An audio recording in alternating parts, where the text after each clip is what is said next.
everyone. I'm Elena Armijo, and I'm the founder of the C-Suite Collective. This is a company I created for executive leadership coaching and wellness that supports C-suite executives, entrepreneurs, and founders.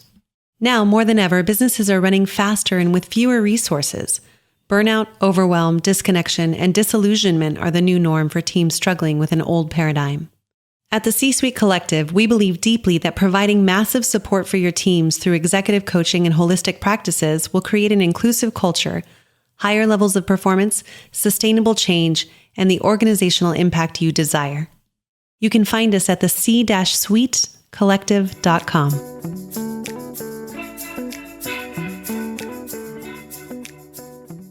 This past weekend, I had the honor and privilege to serve a group of leaders in respiratory care across the university systems in the US.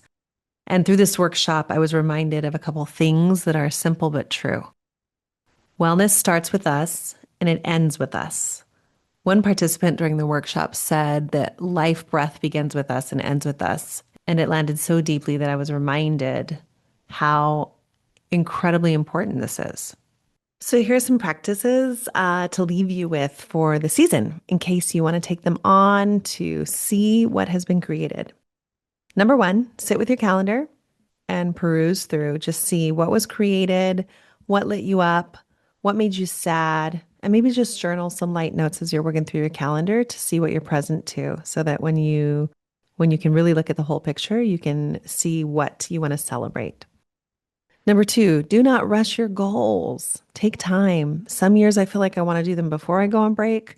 Some years I want to do them after when I come back in January. One year I didn't do them till, mid-February.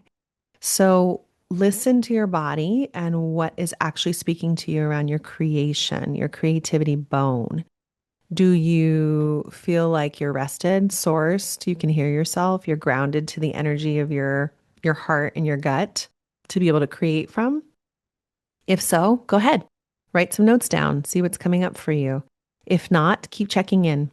Like check in at the end of December, check in at the beginning of January, see how you're feeling. Number three, I like to think of a word for the year. You hear this all the time. Lots of people have suggested words for the intention of your year coming. And really what I'd invite you to look from is, where do you want to have a breakthrough? So not just a word that you want to feel, but something that you're trying to grow into. My word for 2025 was facility. I wanted to get lots of facility with everything that I've been trying to grow and develop as a coach and a human. And I can look at all the places on my calendar where I got facility this year. And there's still more to go, obviously.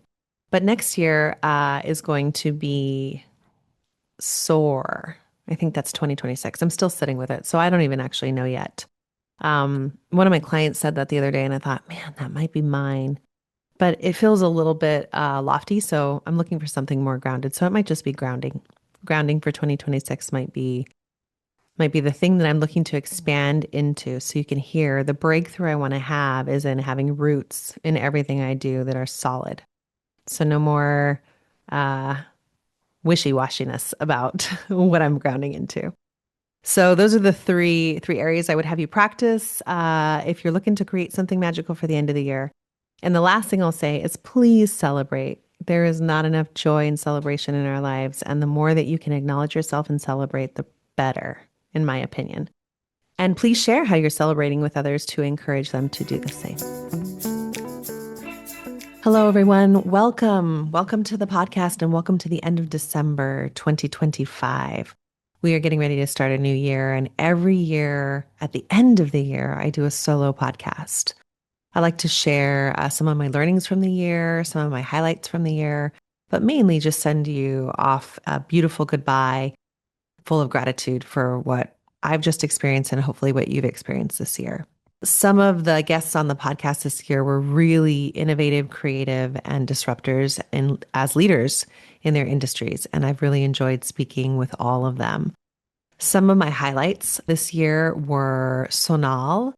Sonal is a doctor turned coach turned holistic healer, really bridging all of her worlds together in spirituality, holistic healing, diet, and all kinds of ways to make all of these modalities talk together.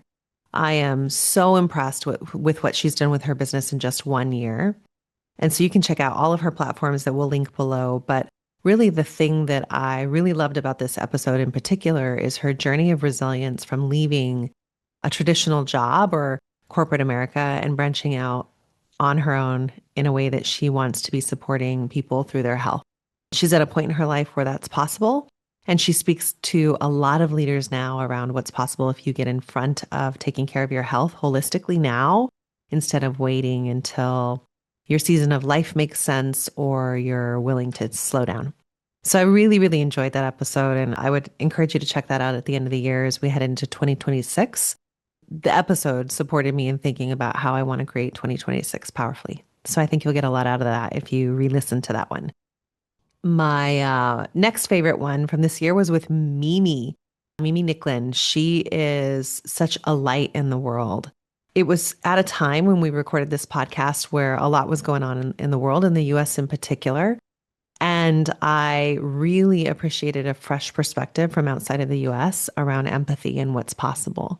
She has a big, big goal around reaching 1 million people in the next year around empathy and her message of empathy, and training this in rooms with leaders and organizations to support them in having a different conversation around where we are in division and divisiveness right now.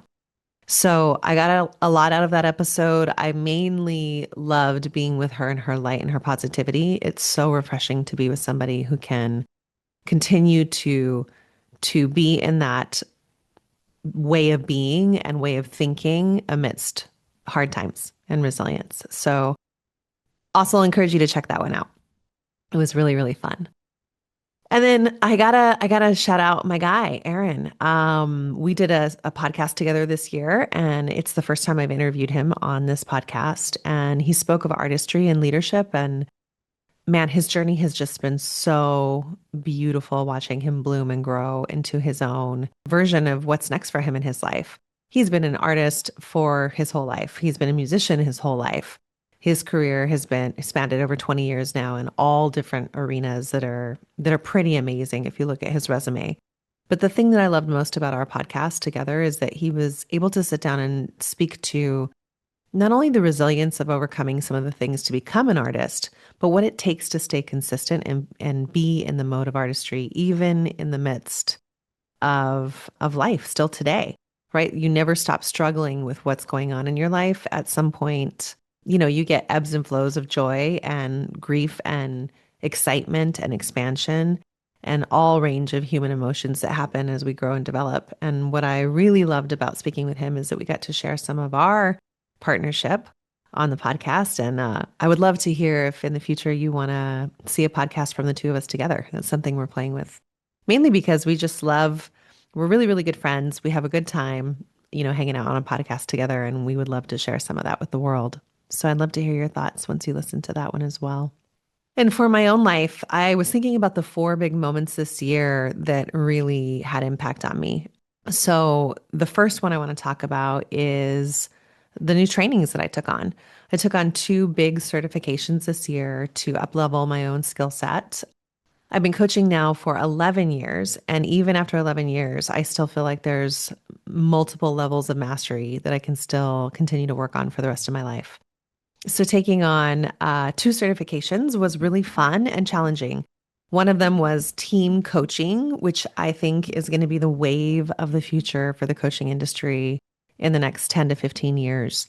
I really see a need for supporting people with tough conversations, healthy conflict, repair, trust. These are all really, really big words right now that are being used in organizations to develop culture and productivity from a holistic standpoint. So not for the sake of productivity, but because when humans are connected and trust each other and have a shared vision and a shared mission together, they can create incredible things in this world and have an experience of themselves as belonging to whatever team they're a part of. So I have really gotten a lot out of my team coach certification training, and I'm excited to be working with more teams than I already do in the next 10 years. The other training that I did was somatic breathwork training. And I've really been feeling called this year to incorporate more somatic work in my coaching. I think that our nervous systems are really reaching the edge of resilience with stress and cortisol levels and the amount of weight that we carry around. So, investing in modalities around somatic work, whether that's singing or breathing or stretching or some sort of physical exercise has been what I've gotten really interested in the last 6 months. And so I became a practitioner of breathwork, which I'm excited to bring a lot of my clients next year. So I am going to be hosting a breathwork session once a month for those that are in my circle or those of you listeners who want to take part in that. It will be come as you want, pay what you will. It really is a service just to help you regulate your nervous system on your terms through breathing. So if you're interested in learning more about that, I can also link that below for our next upcoming breathwork session. But what it's given me access to, both of these, is deeper understandings of systems work and how people can work in community in a deeper way. That's been really important in the team coach training. And the somatic work, man, when we slow down to feel our bodies, there's a lot in there, isn't there? The body definitely keeps score. I know that book is a favorite of mine, and many of my clients read that as well. And I'm present to how much we store in our body to survive. So if we look at it or we process it, we think that we are able to continue in resilience. And in reality, it's just being stored in our body and it's not addressed. So if we can address it and release the tension and the stress through really working with the emotion that's stored in our body to learn from it, to listen to it, and to release it, I think that we are going to have a shot at being healthier in our lives and more integrated in our well-being. So that's what I'm up against. I go first before I bring anything out to my clients. So I've been taking that on in a very big way the last 6 months. And it's been overwhelming. There are emotions in there that I never remembered or thought were still part of my body, with grief and joy and full expression. And it's been really great to feel them again and also uncomfortable. It's deep, uncomfortable work and I still have to enroll myself every day to get up and practice. So I'm still working on that edge, but I'm going to continue to track what gifts there are in it so that I can be able to support clients in doing the same with that one. The second thing this year that I think had a lot of impact on me was deeper connection all around with my partnerships. So I'll start with the one at work first. With the C-Suite Collective, we're in year 5. We've just started year 5, heading into 2026. And running a startup has been so interesting to me on so many levels. I've learned so much. And the greatest gift out of everything has been able to build deeper relationships with the people that I work with. My partners in the business are exceptional coaches, leaders, human beings in the world. And this year we made a big commitment to lean in and be more together, not only online, virtually weekly, but we went to a retreat together to end the year and created some powerful declarations and vision for 2026. But mainly, we just got back into relationship with each other and a new level of trust emerged. So, again, trying to go first before we do anything in the world and practicing what we want to see in the world together was really impactful. I also got to hang out with Hillary, Lauren, and Catherine, 3 of my partners at the C-Suite Collective at the SciOp conference this year. And we went with the intention of networking and meeting people and checking out if we want to speak on these panels in the future. And really, we just had sisterhood and time together as partners to, again, develop trust, to do thought leadership, to sit around a kitchen table at night and speak about all the things in the world that we want to impact and see changed, but also how we're growing ourselves. And so I think that was a really important pivotal moment this year to sit with 3 other women in a room who I trust and love and continue to develop and build what we want in the world. It's really fun, and I'm really grateful that I get to do that. And then the other partnership in my life is Aaron. You all have heard me talk so much about him. He is threaded through my life like a golden tapestry. I often reference some of my partnership discussions in my coaching.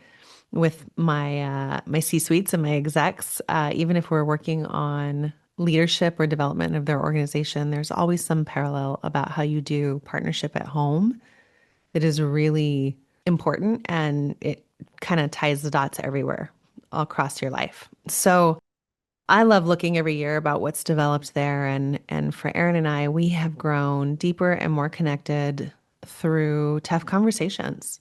There's a lot that we're working on still individually and collectively around what we want to create in the world. But really, we've just been enjoying each other too more. We've been together for next year will be 10 years that we've been together. And I'm so present to how much we've built and also how much we are now letting ourselves rest in what we've built together. So it feels like a season of life that's emerging where we can be honest with each other much quicker than maybe our past selves were, who were young and scared, and more connected because of it. So I love when my work mirrors each other at home and at work, because it feels like that's where the breakthrough is.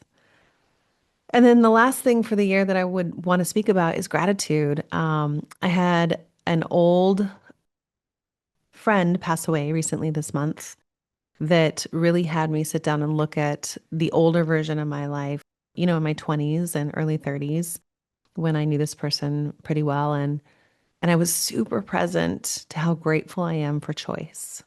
And I was present to how everyone gets choice, and this person in particular made choices that were different than I did. And not that they're good or bad or right or wrong, but that we all get choice.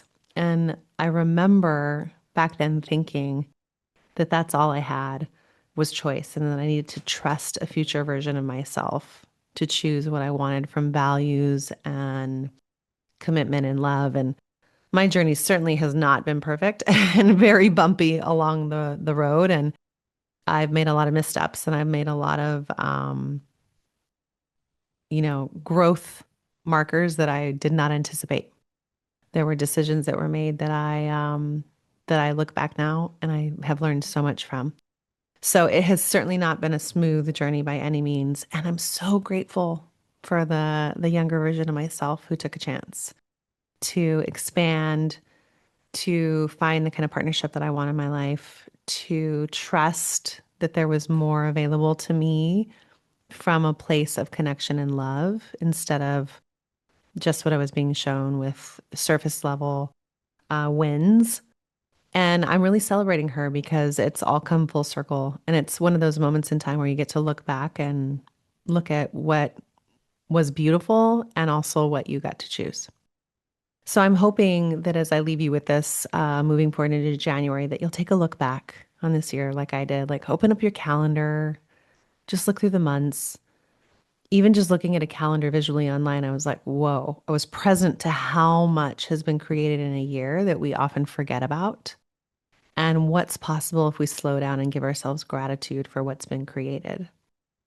I love this time of year. I call it the like magical thin veil. Everybody in the world takes a beat to just be. So I really have cleared my calendar intentionally for the next 2.5 weeks, starting, December 19th on. And I know that's a real privilege. And I hope that you in your life can create some space as well to simply listen to your body, listen to your heart, give thanks for who you've been for everybody in your life before you go back in and support everybody collectively and in a community-based way for the holidays. So thank you so much for listening to this podcast this year. I look forward to next year where we bring on more and more and more guests who are so diverse and unique, and they help me grow. So I certainly hope they're helping you grow as well. If this conversation sparked something for you, let it move through your week. Take it with you. Take on one small action to move the ball forward. And if you want to join our community of leaders who are daring to lead with courage and heart, you can find that at www.elenaarmijo.com or www.thec-suitecollective.com. I reserve a small number of complimentary 20-minute sessions for leaders who want clarity on what they need and insight into what is getting in the way, the practical next steps that create real movement and results in your leadership journey. So you can schedule a call through the link below. It's in the description. Like, subscribe, Thank you for listening, for showing up, and for doing the work of being human together.